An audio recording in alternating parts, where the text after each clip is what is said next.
कानी बहू। किशोरी लाल जी के बेटे राघव की शादी की बात जगह जगह चल रही थी, लेकिन किशोरी लाल जी को कोई लड़की पसंद ही नहीं आती थी। और उसकी एक ही वजह थी, किशोरी लाल जी का लालची होना। उनको लड़की वालों से मोटा दहेज चाहिए था और इसी चक्कर में एक दिन वो एक बहुत पैसे वाले के घर अपने बेटे का रिश्ता लेकर पहुंचे। उस आदमी का नाम था ओम प्रकाश।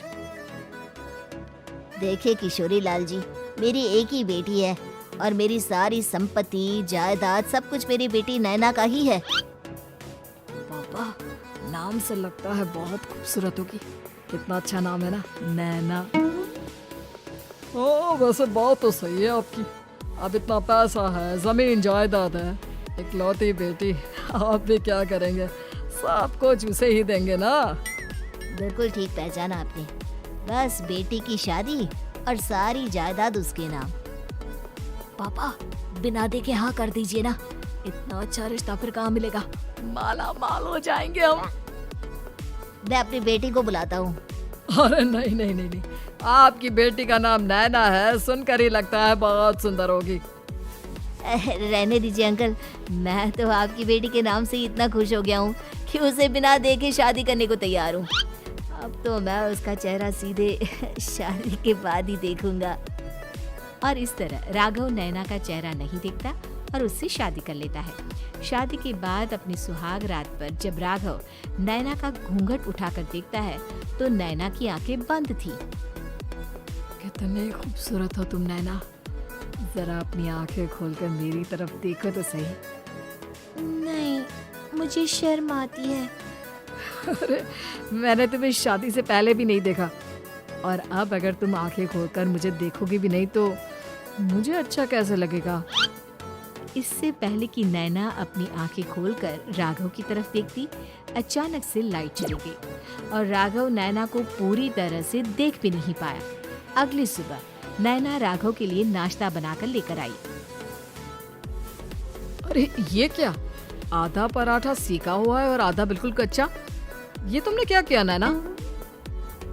बहू, तुमने क्या आधा पराठा तवे से नीचे लटका कर रखा था जो आधा सेका है और आधा कच्चा? मुझे जितना दिखेगा उतना ही तो सीखूंगी ना पापा जी। जहाँ जहाँ मुझे नजर आ रहा था वहाँ मैंने सीख लिया, जहाँ जहाँ नहीं दिखा वहाँ कच्चा रह गया होगा। इसका क्या मतलब है? ये कैसा मजाक कर रही है तुम? अरे बहू, तुमने इतना लंबा घूंघट क्यों लगाया हुआ है? देखो, हमारे घर में बहुओं को बेटी की तरह रखा जाता है और फिर तुम तो इतना सारा माल लेकर आई हो। देखो, ये घूंघट डालकर रखने की कोई जरूरत नहीं है। हाँ नैना, पापा जी ठीक कह रहे हैं, तुम तो आराम से रहो, अपना ही घर समझो। नैना अचानक से अपना घूंघट उठा लेती है। अरे ये क्या पापा, नैना की तो एक आंख फूटी हुई है।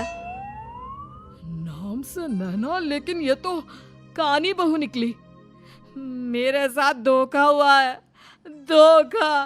बिना दिखाए अपनी कानी लड़की मेरे संग ब्याह थी। मुझे कानी भी नहीं चाहिए। मुझे अभी ओम प्रकाश जी से बात करनी पड़ेगी। आखिर उन्होंने मेरे साथ ऐसा किया क्यों? अरे, आप लोगों ने ही तो पापा से कहा था कि आप लोग शादी से पहले मुझे देखना नहीं चाहते। अब मेरे पापा पर क्यों इल्जाम लगा रहे हैं? अरे लेकिन उन्हें बताना तो चाहिए था ना कि तुम कानी हो, एक आंख से तुम्हें दिखाई नहीं देता। किशोरी लाल और राघव नाराज होकर ओम प्रकाश को अपने घर बुलाते हैं। पापा जी, ये आपने क्या किया? शादी से पहले बताया क्यों नहीं कि नैना की आंखों में परेशानी है? अरे, आप ही ने तो लड़की देखने से मना कर दिया था। अरे लेकिन आप बता तो सकते थे। आपको तो हमारी बेटी की प्रॉपर्टी चाहिए थी, वो भी पूरी की पूरी। अब क्या हुआ अगर उसे आधा दिखाई देता है? प्रॉपर्टी तो आपको पूरी मिल गई ना। अरे ये क्या बात हुई? मेरी शादी प्रॉपर्टी से नहीं, आपकी बेटी से हुई है। अब ये तो पहले सोचना चाहिए था, तब तो मेरी प्रॉपर्टी देखकर तुम्हारी जुबान लप लपा रही थी। लेकिन मैं कानी लड़की को अपनी बीवी बनाकर नहीं रख सकता। पापा, कुछ करिए ना आप। हाँ, करता हूँ। देखिए ओम प्रकाश जी, आप हमारे साथ ऐसा नहीं कर सकते। और तुम देखो, अगर तुमने मेरी बेटी से शादी तोड़ी ना, तो जो भी प्रॉपर्टी मैंने तुम्हें दी है वो तो पूरी की पूरी वापस ले ही लूंगा, और आधी प्रॉपर्टी तुम्हारी भी लूंगा। अरे मेरी आधी प्रॉपर्टी भला क्यों लेंगे आप? इसलिए क्योंकि मेरी बेटी को आधा नजर आता है और उसकी नजर अभी तक तुम्हारी आधी जायदाद पर ही पड़ी है। अब तुम उसे घर से निकालोगे तो कुछ तो लेकर जाएगी ना। और अगर हम आपकी बेटी को अपने घर की बहू बना कर रखे तो? तो तुम्हारी पूरी प्रॉपर्टी तुम्हारी ही रहेगी, और जो मैंने तुम्हें दिया है ना, उसमें से बस मैं आधा लेकर जाऊंगा। अरे लेकिन अब आप अपनी दी हुई प्रॉपर्टी में से आधी वापस क्यों लेकर जाएंगे? अगर मैं आपकी बेटी को अपनी पत्नी बनाकर रखने को तैयार हूँ तो?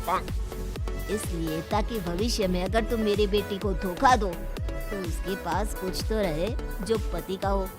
वैसे मेरे पास तो बहुत कुछ है, लेकिन अपने पति की कोई निशानी तो उसके पास होनी चाहिए ना। अब अगर तुमने मेरी बेटी को कहानी कहा तो तुम्हें प्रॉपर्टी भी कहानी ही मिलेगी, पूरी नहीं। जमाए राजा। किशोरी लाल और राघव समझ चुके थे कि वो पूरी तरह फंस चुके हैं और अब उनके पास वहाँ से निकलने का कोई चारा नहीं है। अब समझ में आया ना, लालच बुरी बला होती है। एक तो तुम्हें प्रॉपर्टी मिली, ऊपर से बीवी मिली, उसमें तुम्हें नखरे भी दिखाने हैं। आए बड़े, चुपचाप बैठो तुम। कुछ दिनों के बाद नैना राघव की कार लेकर बाजार घूमने निकलती है और जब कार लेकर वापस आती है, ये क्या? एक तरफ से मेरी गाड़ी पूरी खराब हो चुकी है। लगता है तुमने मेरी गाड़ी को किसी दूसरी गाड़ी के साथ एक्सीडेंट किया है। अरे अरे कितना बड़ा नुकसान कर दिया तुमने बहू। वो क्या है ना पापा जी, मुझे एक आंख से दिखाई नहीं दे रहा था, सामने से गाड़ी आ रही थी। मुझे तो सिर्फ आधा ही दिखाई दिया और वो गाड़ी मेरी कार से रगड़ते हुए निकल गई। अब मैं क्या करूं बताओ? आप इसे ठीक कराने के पैसे कौन देगा? तुम्हारे पापा? तुमने मुझसे इस तरह से बात की? अभी रुको। नैना राघव की शिकायत ओम प्रकाश को कर देती है। देखो राघव, अब जो मेरी आधी प्रॉपर्टी तुम्हारे पास थी ना, उसमें से आधी और मैं लेकर जाऊंगा, क्योंकि तुमने मेरी बेटी को डांटा। अरे नहीं नहीं पापा जी, गलती हो गई, माफ कर दो। गलती की तो कोई गुंजाइश ही नहीं। अगली बार मेरी बेटी को डांटा तो बची हुई आधी में से आधी और ले जाऊंगा। लालच के चक्कर में हम दोनों ने बहुत बड़ी गलती कर दी बेटा। एक तो तुम्हें कानी बहू मिली और ऊपर से जो माल मिला वो भी काना। इस तरह राघव की हर एक गलती पर ओम प्रकाश उसकी प्रॉपर्टी का आधा आधा हिस्सा लेकर अपना सारा माल वापस ले गया और राघव को कानी बीवी से काम चलाना पड़ा। भाई लालच वाकई में बुरी बला है।